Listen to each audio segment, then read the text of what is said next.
How to spot a cheater in Counter-Strike 2. Many people believe it's hard to tell if someone is cheating if they're not raging or spinning, but it is actually pretty easy to tell. Before we dive into actual playstyle, let's start with the suspect's background and ask some questions. Is their Steam account new? Do they have next to no medals? Is CS2 the only game they own or play?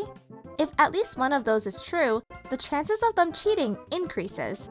They could be a smurf, and they always claim to be smurfs. But smurfs are rare and have been for years now. People hardly smurf anymore. With trust factor, smurfing is just pointless. So why else would someone be on a new account? Either to cheat, so they don't risk their main, or because they already cheated and got banned. It's one of those two reasons. They could also be just a new player, but chances are you're not going to be worried about those players. But what about bot accounts? A lot of cheaters will buy accounts with medals and hours already on them, so they look less suspicious, or because they believe it'll put them in high trust factor.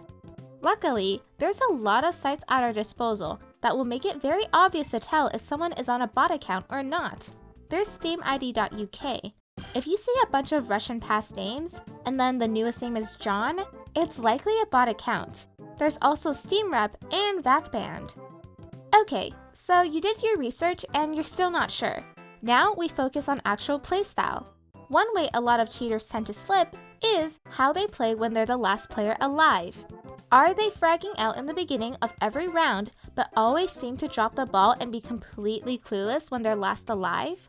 A lot of cheaters get very nervous when they're being spectated. Most cheats have a feature called spectator list for this reason. It'll always show the cheater whenever and whoever is spectating them. This can mean nothing though, since a lot of people tend to feel nervous when they're the last alive. By far, the most reliable way to tell if someone is cheating is just looking at their crosshair placement and movement and seeing if their KD matches. Crosshair placement is very important, and this is something the average bad cheater struggles with. An experienced player will always have their crosshair at head level placement wherever the enemy may be. A bad cheater will look at people's feet, yet gets constant headshots. Movement is another area cheaters struggle with. Even with automatic bunny hop scripts and auto strafe, good movement is just not something you can hack or cheat in. Only actual experience and practice will improve your movement. If their movement is very clunky and they can't seem to make even the most basic jumps, yet they're going 25 and 4, it's very likely they're cheating. Even their sensitivity can be another tell. If someone's sensitivity is very high, yet they're getting deagle headshots left and right, they might not be legit. Speaking of the deagle, that is another sign of a cheater. Cheaters' favorite weapons are deagle, scout, and op. If you have aimbot and walls, these are the easiest weapons to use. They're also the easiest to hide since there's almost no recoil to be seen. So if you see someone that only buys these 3 weapons and never touches the AK or M4, they might be cheating, unless it's simple undercover. Next, let's talk about utility usage. A good amount of cheaters either don't use any nades, or they use it when it's perfect. For example, on Mirage, when someone is sitting firebox, they'll molly that.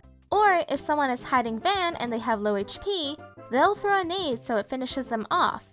They'll only use nades when they know it'll hit someone. They typically won't use flashes, much less smokes, unless they want to accidentally spam someone through it, or if they know someone is holding an angle with an op. Cheats do have grenade helpers, which tell cheaters who don't know any smoke lineups where and how to throw them, so keep that in mind. Next, we have convenient timing. We all get timinged, and it's very annoying when it happens, but that's just part of CS. However, if you notice someone always tends to peek you as soon as you take out a nade or turn around, it might be a little more than luck.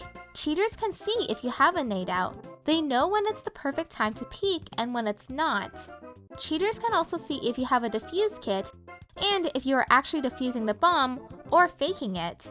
If they always seem to make the right choice in a 50-50, they might be cheating.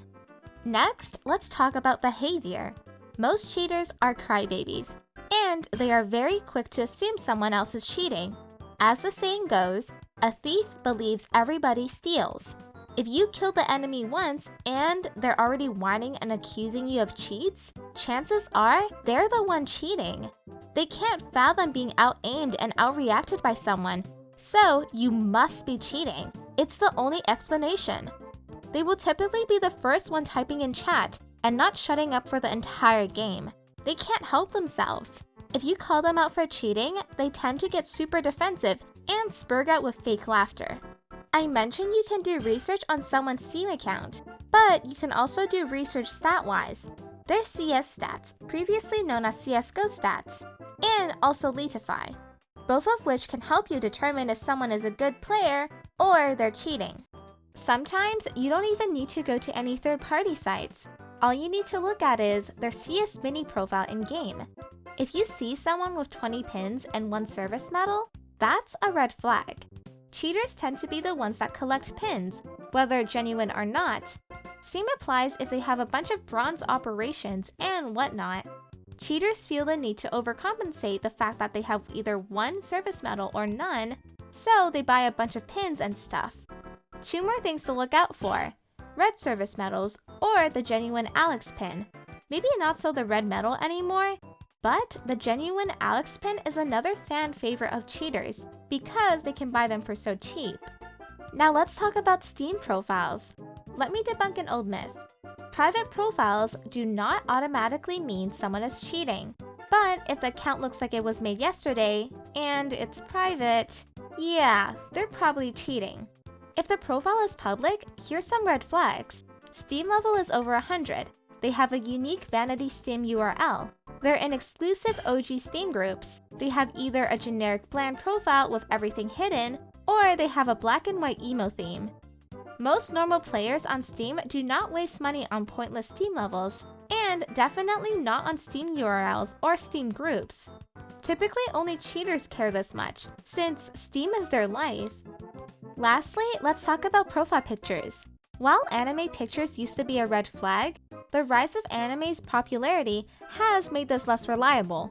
The type of anime picture matters more. Pinterest-style illustrations increase suspicion. Images of guns, drugs, money, or Ozan Korean girls suggest potential cheating. Steam names can also offer clues, as cheaters often use lowercase edgy aliases, random dictionary words, or female names.